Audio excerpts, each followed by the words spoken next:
क्या हो रहा है?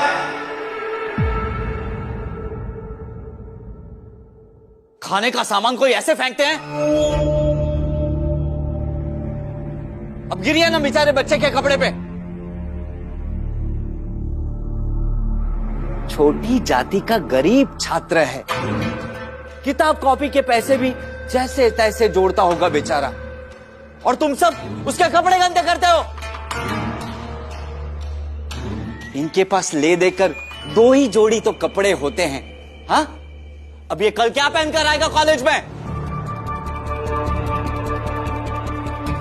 और तुम चुपचाप खड़े खड़े देख क्या रहे हो? जाओ जाओ, जाकर प्रिंसिपल साहब से शिकायत कर दो इनकी। इतना तो मानते हैं तुम्हें प्रिंसिपल सर। भाई मुझे तो विश्वास है हमारी तरह इन्हें भी कारण बताओ नोटिस दे देंगे।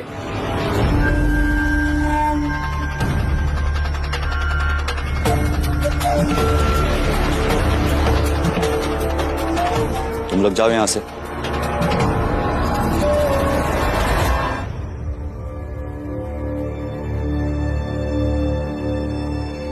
ये लोग ऐसे कैसे तुम्हारे साथ कर सकते हैं? तुम्हें इसकी शिकायत प्रिंसिपल सर से करनी चाहिए और ऐसे छात्रों को सजा मिलनी ही चाहिए। ये लोग तुम्हारा अपमान कैसे कर सकते हैं? गुरुजी, अपमान तो मैं जब से पैदा हुआ हूँ तब से देख सुन और सह रहा हूँ। लेकिन गुरुजी, इस वक्त मैं अपमान के बारे में नहीं सोच रहा हूँ, बल्कि मैं ये सोच रहा हूँ सिर्फ बड़ी और भारी वस्तुएं ही नहीं, जब हम एक चादर को झाड़ते हैं तो उससे धूल के छोटे छोटे कण जमीन पर आकर गिरते हैं। क्यों? पृथ्वी के गुरुत्वाकर्षण के बल के कारण। गुरुजी ने कक्षा में जो गुरुत्वाकर्षण का बल पढ़ाया था उसने यहाँ काम कैसे नहीं किया?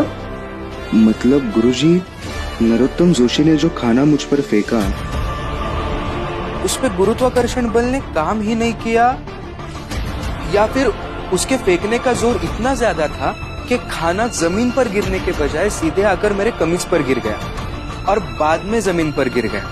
तो गुरुजी, ऐसे बल को क्या कहा जाए जिसमें कोई भी मनुष्य किसी चीज को अपनी इच्छा से गुरुत्वाकर्षण बल के बावजूद वांछित स्थान तक पहुंचा देता हो?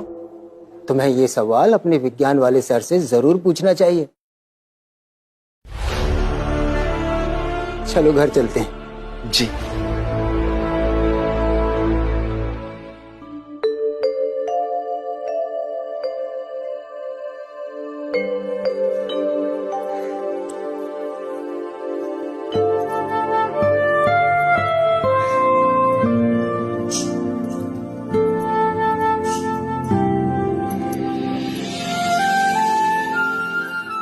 भैया, 1 पैसे की मिर्च और 1 पैसे का पालक देना। लगता है कि छोटी जात वाली है। और तुम यहाँ पे सब्जी खरीदने कैसे आई? चल दूर हट। क्या हुआ काकी? मुझे सब्जी खरीदने दीजिए ना। चाहे मैं जिस जात की हूँ, किसी को परेशान तो नहीं कर रही हूँ। काकी किसको बोली तू? चल दूर हट।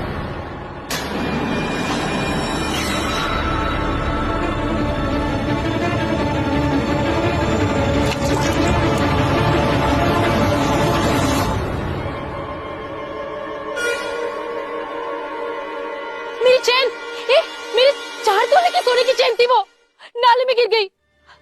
इसकी वजह से मेरी चैन नाले में गिर गई। छोटी जाति की। हाँ, चल चैन निकाल के दे मेरी। मैं क्यों निकालूं?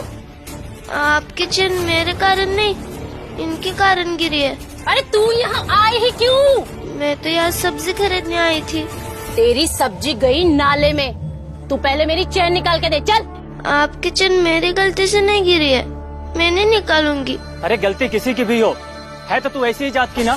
और फिर तुम लोग गंदगी वंदगी में जाते रहते हो, तो इस नाले में जाने को तेरे क्या दिक्कत है? चल निकाल के दे, चल। मैंने निकालूंगी। आज मैं भी देखती हूँ कि तू चैन निकाले बिना कैसे यहाँ से जाती है। चल छोड़िए, छोड़, चल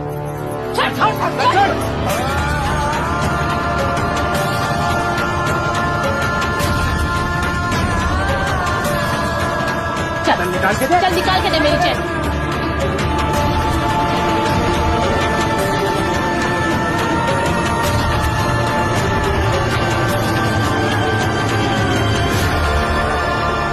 हो रहा है ये सब?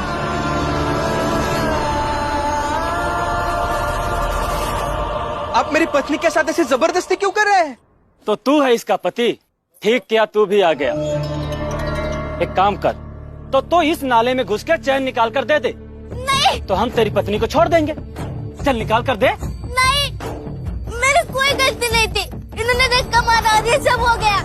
देखिए,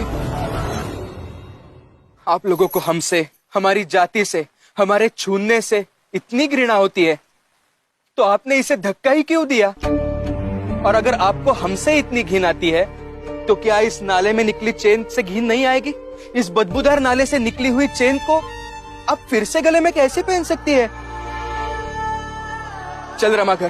क्या कर रहे हो आप लोग? अरे छोड़ो मुझे, रमा!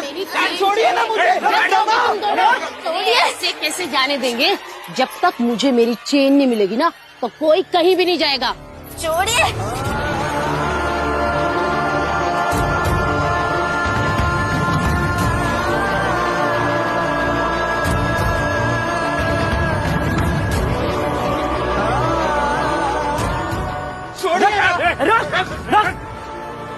तुझसे आखिरी बार पूछता हूँ, तू चैन निकाल कर देगा या नहीं? चाहे आप मेरी जान ले लीजिएगा, लेकिन उस गंदे नाले से मैं चैन नहीं निकाल सकता। तुम्हारी जान लेकर हम क्या करेंगे? छोटी जात के होकर गंदगी में जाने से मना करते हो? बहुत अकड़ आ गई है तुझमें। रुक, अभी तेरी अकड़ उसी गंदगी में निकालता हूँ। क्या करने जा रहे हैं आप?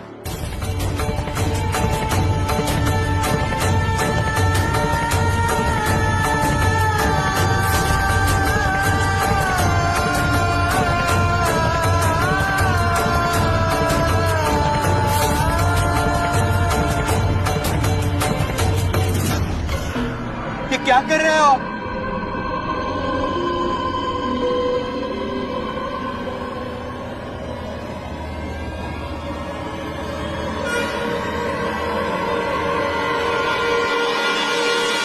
क्या कर रहे हैं आप?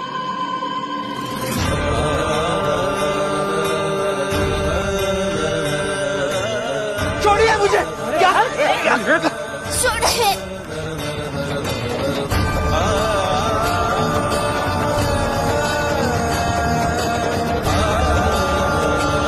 अभी इसी गंदगी में जाकर चैन निकाल कर दो, वरना ये सारी गंदगी तुम्हारी पत्नी पर डाल दी जाएगी। फिर ऐसे ही जाना अपने घर, और रास्ते में तुम्हारी पत्नी को कीचड़ से सने कोई देखे तो कहना कि तुम अपनी हैसियत भूल गए थे। मत कीजिए ऐसा, रुकिए ना, छोड़ो मुझे, रुकिए ना, रुक जाइए। आपको चैन चाहिए ना? मैं लाकर दूंगा आपको गंदे नाले से वो चैन।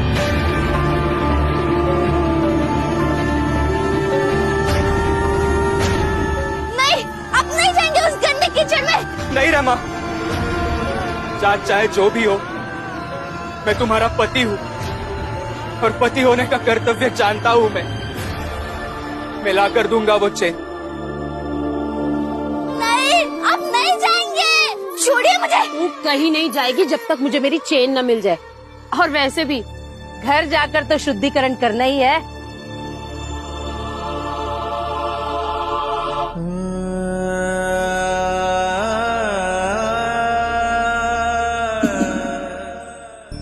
तुम्हें पौधे लगाना पसंद है ना? देखो बेटा, तुम्हें जो पसंद है वही करो। अगर उसे करने में तुम्हें वो भी करना पड़े जो तुम्हें पसंद नहीं हो, तो वो भी करो, लेकिन पूरी शिद्दत और ईमानदारी से करो। बाबा, आपकी बातें मुझे कई बार समझ में ही नहीं आती। कोई बात नहीं बेटा, जीवन में जब भी कभी ऐसी घटना तुम्हारे सामने आएगी ना, तो बाबा की ये बातें तुम्हें हमेशा याद आएगी और मदद भी करेंगी। तुम्हारी पूरी जिंदगी बीतती है इन गंदगी के बीच में, तुम्हें क्या गंदगी से बुराई? तुम्हें तो दुर्गंध की आदत हो गई होगी।